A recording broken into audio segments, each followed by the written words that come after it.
a sense of community when you're free. Rolling through the mountains, rolling through the valley, rolling through paradise with me. Hi, everyone. Welcome to the show. I started doing this before I ever heard the word podcast. So when people say to me, oh, you do a podcast, I would say, no, I have an interview show.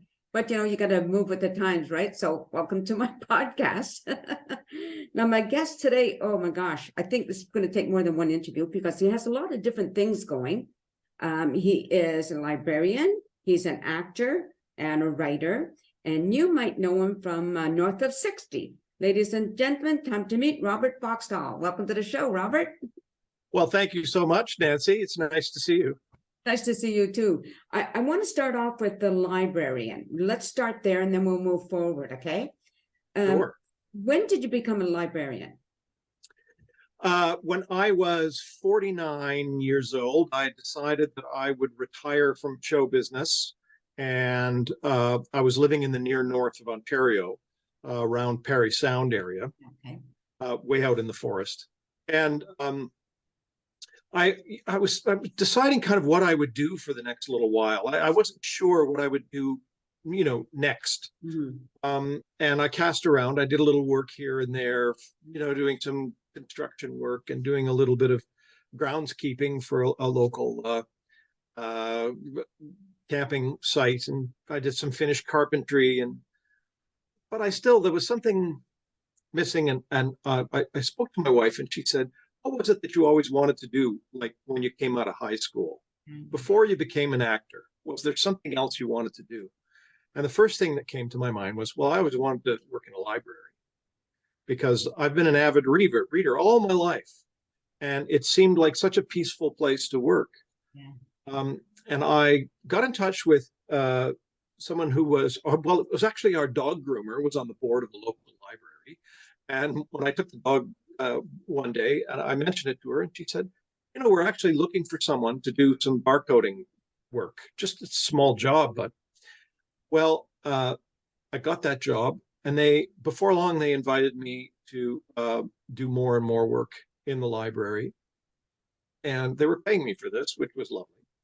And then the CEO said, if you wanted to work here full time, we have access to funding to put you through school because you're now an employee of ours and we get grant money for that. Right. And so I snatched that up. So I went back to school when I was 49 years old. And it was an accelerated library management course. And I became a librarian. Eventually, I had my own small branch of this library system. Yeah. Are you still doing that? No, I'm not. We moved away from that part of the country, and when we moved to Ottawa, and it's a much bigger center. There's 33 big branches of the library here, and they have requirements that I can't quite meet with bilingualism. Okay. Yeah. But I had other fish to fry by then. Okay. Well, okay. So since you did acting before that, let's talk about your acting. When did you get into acting? Right in high school, and then I just launched into it after high school finished, and I never looked back. I did that, like I say, until I was 49, and then when we did move back to Ottawa, I started up again, and I've just retired again. At 63. So, I may get back into it and then retire again later. Who knows, right? Who knows? So I started after high school and I worked my way up through doing children's touring theater, university theater, children's touring theater, and then professional theater. And I started doing the big stages all across Canada. And then I moved into television and then film. How on earth did you get a role in North of 60? Well, I had auditioned for it originally when they had first come up with the concept of it before they had started filming or anything. And I was up for the main part of the cop. And originally the series was about this white cop who goes up north. Right. And I think the gig was, it was between me and this other guy, and he got it. But they had traveled me around for screen tests, and I thought, oh, I might have a chance at this, but I didn't get it. So I just left it behind and, you know, pursued other things, other TV. And then my wife and I decided to go on a big trip. And we packed up our Jeep and drove across Canada, went all the way up north to Inuvik. We camped. We were away for a long time. But in the middle of that, my agent reached me, family members, when we checked in, you know, no cell phones in those days. Right. And they said, well, they wanted me in Calgary for a screen test for another role because they had replaced the first guy. So we were going that way anyway. So we stopped in Calgary, and I did the screen test, and it turned out that they wanted me for the part. So I ended up being out there for a number of years. And you were Corporal Brian Fletcher, right? I was Corporal Brain Fletcher, the cop that everyone loved to hate. Yes. So how long were you doing that? I did it for a few years. They I think 93 to 96 or something. And then I was written out. I was replaced by another cop because my story had kind of come to an end. And then the series ended a couple of years later. And by then I was living in Toronto. I'd gotten married. We had a child. We were moved on with our lives. I was doing lots of other TV and film work. And I got this phone call out of the blue from the North of 60 people. And I thought it had to do with an awards show because the Gemini Awards were coming up. And, you know, did you want to have a seat at our table at the Geminis? Because that was traditionally what would happen every year. And I thought, oh, that's what they're calling me about. It's kind of weird. But they, in fact, were calling me with a job offer. They said they were doing a movie, a North of 60 movie, and they were going to, you know, revive my character, bring him back from wherever he had gone. Right. And that was going to be the main storyline of the first movie. And so that was a real treat. It's like I went back after a number of years away. I felt like a ghost. Because I had moved on. I mean, that whole part of my life was past. So that was pretty exciting. Right. Yeah. Yeah, it sounds exciting. I think my daughter was an extra in one time for North at 60. Oh, is that so? I think so. I might be wrong. I better not, you know, just in case I'm wrong. Now you've done both, like as you said, both stage and film, right? And now that's a big difference. Because I know that, like when I did some acting classes, and the teacher would say, like, this is film, basically, well, television, where stage is this, you know, right? So one's with the live audience and one is just with the camera, the crew. So how was that transition? It was an interesting transition. It was a necessary one for me because I had been doing theater in the large, on the large stages. And I sustained an injury that prevented me from kind of being reliable. I hurt my back really, really badly. And that kind of plagued me for almost 10 years. So I wasn't kind of reliable anymore. I would end up, you know, I couldn't do the full run of a show anymore reliably. So I really focused in on doing television and film where, you know, living in Toronto, you might get a day's work here and a day. Yeah. And learning that skill was a challenge, but it was interesting. But I put everything into it. I mean, I focused exclusively on that. I wasn't going back and forth between theater and TV. I started off with TV and then moved into film. And those are two kind of slightly different things as well. But you know, the best advice I ever got was from the late William Hurt, who was I was a huge fan of his. And he had come to see a show that I was in when he was shooting a movie nearby. And afterwards invited me out for coffee. And I was so nervous I could hardly speak. I guess, yeah. Oh. Yeah. And I had asked him at that point, because he had done a lot of theater and film back and forth. And I asked him what the difference was. And he thought about it for a second. He said, it's all about honesty to your environment. Okay. You just have to be honest to wherever you are. Right. So I've taken that part. And, it's not as if you're, when the camera's here, you're not doing anything. You are, you're doing lots. You're just internalizing it. Because your audience is so much. Yeah, right. Yeah. Yeah. One of the things that, like, I did a number of student films, and one of the things that fascinated me, and I'm just wondering if you had the same thing, is just learning all that everybody did, like whether it's the person who just watched for continuity or the boom operator, all of that. I just found all of that so interesting. Did you have that same experience? Yes, I did. And the first big kind of lead continuing role was the North of 60 part. Mm-hmm. And they were the team had been working together for 2 seasons already when I came in, and they were so welcoming and so gracious and so generous, and I felt completely supported and wrapped up, even though I was playing a bad guy. Right. I had a wonderful time with the crew on that show. I didn't have a lot of interaction with a lot of the other characters, and when I did, it was largely kind of negative in a way. Most of my interaction was with the star of the show, Tina Keeper. That was mostly of the work that I did. Yeah. And the rest was with the crew. I mean, I hung out with the crew. I never hung out with actors after. Yeah. Just, I'm like you. I tend to do the, I did the same, right? This, well, one, I shouldn't say that one of the student films, I really maintained friends with some of the other actors for a long time, but just while you lose touch. Moving on, because I should keep my stuff out of it. You were out here in Chilliwack at one point, right?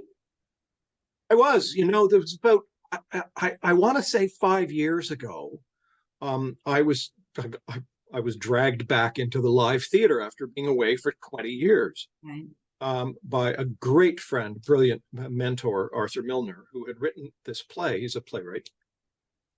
And I had asked to, look at it, just, out of curiosity. And he sent me a message saying, well, if you read it, you have to do it. And I thought that was funny because I didn't do theater anymore. Okay. And it was a one-man show. It was a monologue, and it was about his mother at the end stages of her life. And there was, some stuff about his father as well. And I knew them both. I had known them both. Stayed at their house and whatnot in Montreal. They were lovely people. And when I read this piece, I was just blown away by it. It was just amazing and beautiful and funny and heartwarming and positive. And so we workshopped it. I said I would like to, contribute in some way. Eventually, I ended up doing it. It took months and months of rehearsal because I'd never done a one-man show before, and I will never do one again. It was just, the amount of work was just mind-boggling. Right, yeah. But it was a very positive experience. We opened in Toronto. We did a festival here in Ottawa and absolutely sold out, had rave reviews, Montreal. And then we got a tour in British Columbia. Right. And I had never been I had never really explored British Columbia. I'd never been to Vancouver for one. Never been to Chilliwack. I'd never been, the Gulf Islands. And we toured all those places. Mm-hmm. And we were just the two of us in a car. We didn't have much of a set. Mm-hmm. We had a blast. It was wonderful. People were fantastic. Chilliwack stands out in my mind. We were at the Chilliwack, the Cultural Center. Yes. The big theater there. I think it's a 600-seat theater or something. And I was alone on stage doing that show. Stage, yeah. It is a big stage, but I had played those stages before. I was quite comfortable up there, although it was just me. But we had a terrific audience. I remember Arthur coming running backstage after the show and he said he'd been mobbed. Like he said, I felt like a rock star because he was selling copies of the play in the lobby, Yeah. and he completely sold out of this huge box of play. So it was a very kind of really, really positive experience that we had with being in Chilliwack. I remember it very fondly. Very good. Yeah. The matter of fact, the culture center is just down the street from me. I can walk there. Oh, is that right? Yes, and Chilliwack has a very great number of people who try to go to all of the events, the plays, whatever's happening at the culture center, you know. So it's really good to know that you're here. And if you ever come back, I know I can walk down and watch whatever it is you do, and then do another interview, but in person that time. In person, yes. Now, you're also an author, as I mentioned up at the top of the show, and it's called Willow's Run. So can you tell me a little bit about your... Oh, there you go. Glad you... There's one right behind too. Yeah, I've got a picture of it here too that you Perfect. So what is your book about? The book is about a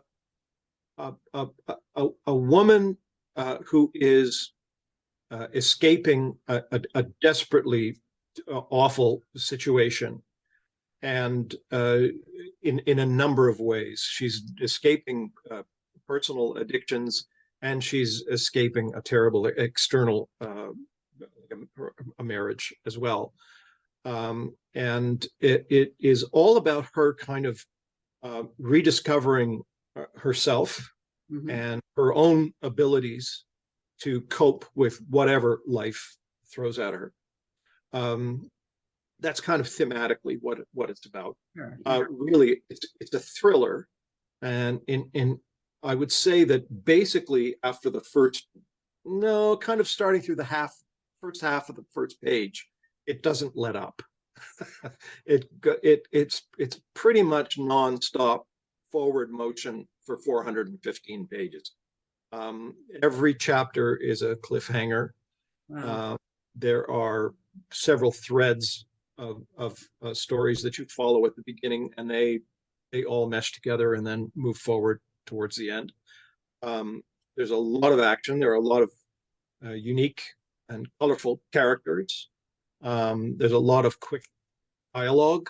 It's not a thoughtful kind of relaxing read where you're just kicking back, and it really is a lot of forward motion. It's great. You know, I've had people say that the reviews have come out saying that it's unputdownable. Good. I've had a lot of response from people who are kind of reluctant readers who, you know, they've said to me, I don't really read books. And then I get a message back from them after they've read this one and say, I couldn't put it down. My wife was just amazed. There I was on the couch for 4 nights in a row reading this book. And she was like, I've never seen you read a book in your life. So that's been very, very positive for me. Because as a librarian, one of my jobs was always to encourage people to read, right? Especially younger people who would come in going, I don't really like to read.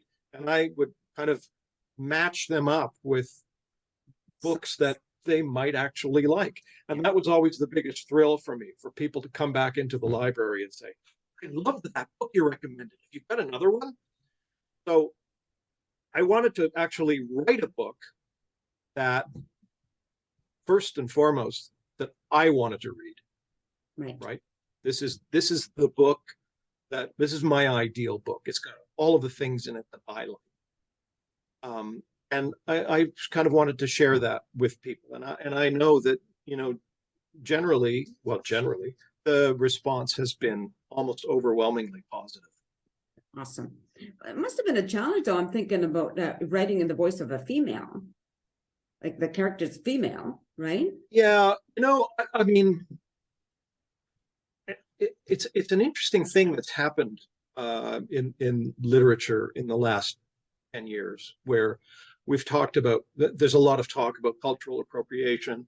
There's a lot of talk about now sexual appropriation with writers writing outside of their own sexuality. They always have. always will. Film directors, direct women, they direct men, they direct. So for me, I've always found female protagonists much more interesting. Many of the books that I read, probably most of them, have female protagonists because I just find they're more capable, they're more thoughtful, they are better problem solvers, they don't resort to violence all the time. Right? There's just so much more that's there to mine as a writer when writing a female character, I found. Okay. Yeah. And I'm not alone in that. And I think that also, the majority of readers are women, and the majority of people who buy books are women. And I wanted people to read my book. So I think having an appealing protagonist for the majority of readers out there would also be a positive thing. Okay, right. Now I know you were doing tours. Are you still doing like as an author, giving talks in libraries and stuff? Are you still doing that? Yeah, I am. I have to kind of organize it myself. That's the new way. Right.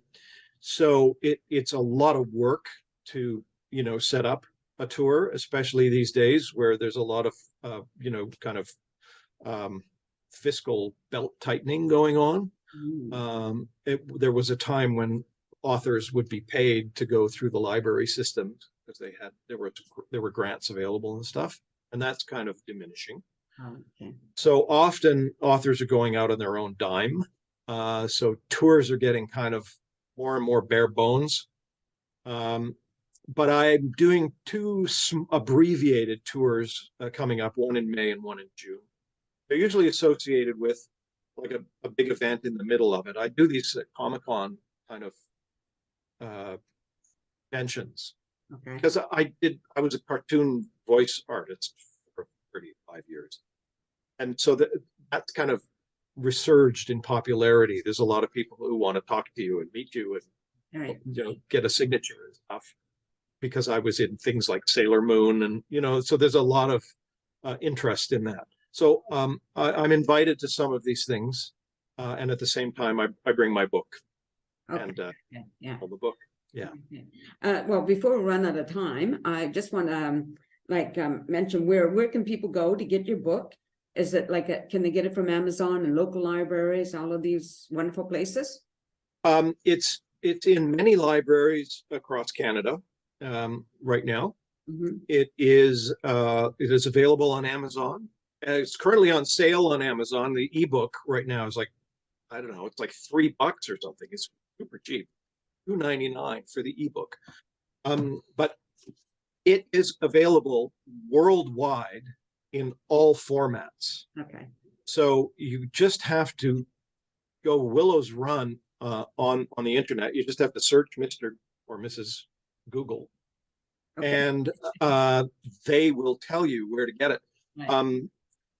I also did the audiobook. I narrated the audiobook myself, and that was a lot of fun. And I'm getting a lot of positive response back from that. In fact, my son is listening to it right now. Oh, cool. Yeah. Well, I'm definitely going to get a copy. I love books that you can't put down. That's my favorite. I don't want those kind of relaxing, take it easy, because they're going to put me to sleep. Yeah.